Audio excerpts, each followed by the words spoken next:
देवी अहिल्याबाई होलकर को देश भर में अत्यंत सम्मान प्राप्त था। विद्वान, राजनेता और अंग्रेज अधिकारी तक उनके न्याय, दानशीलता और दूरदर्शिता से प्रभावित थे। कवियों ने उन्हें गंगा के समान पूजनीय बताया। प्लीज हमारे चैनल को लाइक और सब्सक्राइब जरूर कर ले।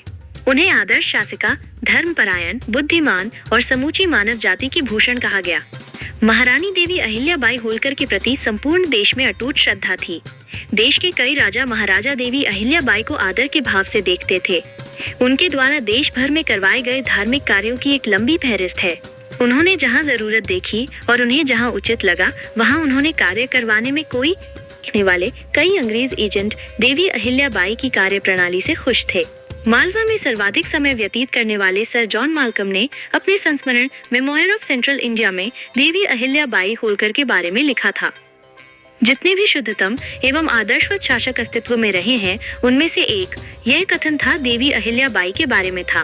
कई बार तुलादान किया। कवि खुशाली राम संस्कृत के सुप्रसिद्ध विद्वान और कवि खुशाली राम ने अहिल्या कामधेनु ग्रंथ लिखा था, जो एक दुर्लभ ग्रंथ है।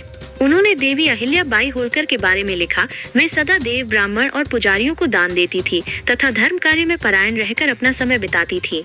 कुरुक्षेत्र में कई बार स्वर्ण और चांदी का तुलादान भी किया था। गंगा की तरह प्रसिद्ध मोरोपंत। मोरोपंत मराठी के कवि और विद्वान थे। वे अपनी बात स्पष्ट कहने के लिए जाने जाते थे।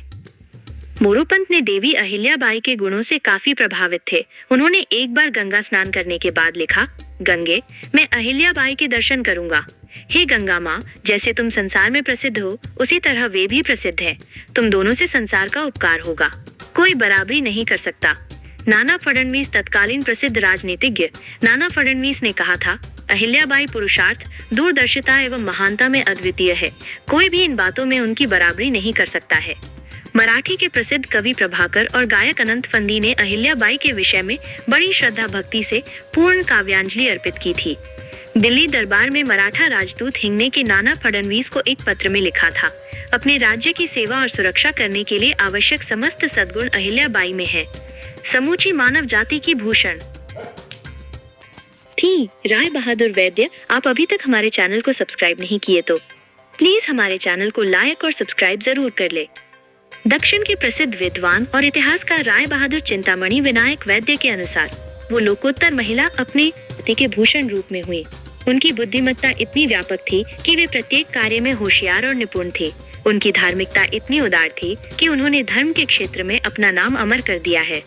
आदर्श और महान शासिका थी। Lord Ellenborough. भारत के तत्कालीन वायसराय लॉर्ड एलनबरो ने प्रथम अफगान युद्ध के बाद महाराजा हरिराव होलकर को एक पत्र लिखा। उसमें उन्होंने अहिल्याबाई की महानता का बड़े गौरवपूर्ण शब्दों में लिखा। वे एक आदर्श व महान शासिका थीं। देश में सर्वत्र उनके प्रति आदर भाव पाए जाते हैं। लोक माता देवी अहिल्याबाई होलकर की 300वीं जयंती को 31 मई से अगले एक साल के लिए मनाया जाएगा। इस जयंती वर्ष के अवसर पर कई कार्यक्रम और कई योजनाओं की शुरुआत होगी। 31 मई से देवी अहिल्याबाई होलकर की 300वीं जयंती के बाद जयंती वर्ष के रूप में पूरे साल मनाया जाएगा। देवी अहिल्याबाई होलकर का जीवन समाज, संस्कृति और राष्ट्र के लिए हमेशा से समर्पित रहा। मालवा क्षेत्र की महारानी देवी अहिल्याबाई होलकर, लोकमाता अहिल्याबाई होलकर ने शिव भक्ति की आराधना में लीन होते हुए शासक के रूप में कुशल रणनीति और कुशल कूटनीति का उत्कृष्ट उदाहरण दिया। इतिहास में लोकमाता देवी अहिल्याबाई होलकर अकेली महिला शासक रही जिन्होंने 28 सालों तक शासन करते हुए अपने राज्य में एक भी युद्ध नहीं होने दिया और न ही उनके शासनकाल में कभी अकाल पड़ा। 250 मंदिरों का कराया था पुनर्निर्माण। सेवा धर्म की धनी देवी अहिल्याबाई होलकर आधुनिक विचारधारा के बावजूद अपने सनातन परंपरा को पल्लवित करने का काम किया। हिंदुत्व के स्वाभिमान को जताने के लिए टूटे हुए मंदिरों को पुनर्निर्माण कराया और 250 मंदिर बनवाए। देवी अहिल्याबाई होलकर ने पूरे देश के 12 ज्योतिर्लिंग और चारों धाम के मंदिरों का पुनर्निर्माण विकास कर आध्यात्मिक और सनातनी धर्म का संरक्षण किया। अहिल्याबाई का जीवन परिचय। असाधारण व्यक्तित्व की धनी देवी अहिल्याबाई का जन्म 31 मई 1725 को महाराष्ट्र के तत्कालीन अहमदनगर, वर्तमान में अहिल्यानगर जिले के चौंडी गांव में हुआ था। ग्रामीण पृष्ठभूमि में साधारण परिवार में जन्मी अहिल्याबाई अपनी प्रतिभा और क्षमता से विशेष बनी। मात्र 8 वर्ष की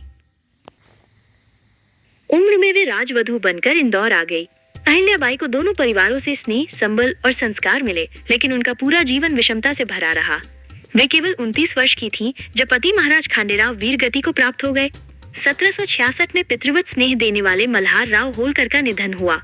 इसके बाद पुत्र मालेराव का निधन और फिर दोहित्र का निधन, फिर दामाद का निधन और बेटी का सती होना। भगवान शिव को राजकाज किया समर्पित वे अपने व्यक्तिगत जीवन में जितनी शांत, सरल और भावनात्मक थीं, राजकाज और राष्ट्र संस्कृति की रक्षा में उतनी ही संकल्पनिष्ठ और दृढ़ प्रतिज्ञ। इसीलिए उनके कार्यकाल में होलकर राज्य ने चहुमुखी उन्नति की।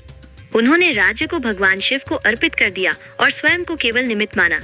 वे कहती थी, कर्ता भी शिव, कर्म भी शिव, क्रिया भी शिव और कर्मफल भी शिव। वे राज्य के आदेश पर अपने हस्ताक्षर नहीं करती थीं, केवल राजमुद्रा लगाती थीं, जिस पर श्री शंकर अंकित थे। कुशल राजनीति के महाराज मल्हार राव होलकर की मृत्यु उपरांत अहिल्याबाई ने कुशल राजनीतिक सूझबूझ से राज्य को युद्ध के संकट में जाने से बचा लिया। अहिल्याबाई एक कुशल सैन्य संचालक भी थी। वे तलवार, भाला और तीर कमान चलाने में निपुण थी। वे हाथी पर बैठकर युद्ध करती थीं। उन्होंने अपनी पुत्री का विवाह जन्म या जाति देखकर नहीं, बल्कि योग्यता देखकर किया। उन्होंने जब शासन संभाला तब राज्य में अराजकता का वातावरण था। उन्होंने घोषणा की थी कि जो भी नायक आंतरिक अपराधों को नियंत्रित करके शांति स्थापित करेगा, उससे अपनी बेटी का विवाह करेंगी। नायक यशवंतराव फणसे ने ये काम पूरी क्षमता से किया। महिला सम्मान और सशक्तिकरण लोकमाता देवी अहिल्याबाई नारी सम्मान और सुरक्षा को लेकर अति संवेदनशील थीं।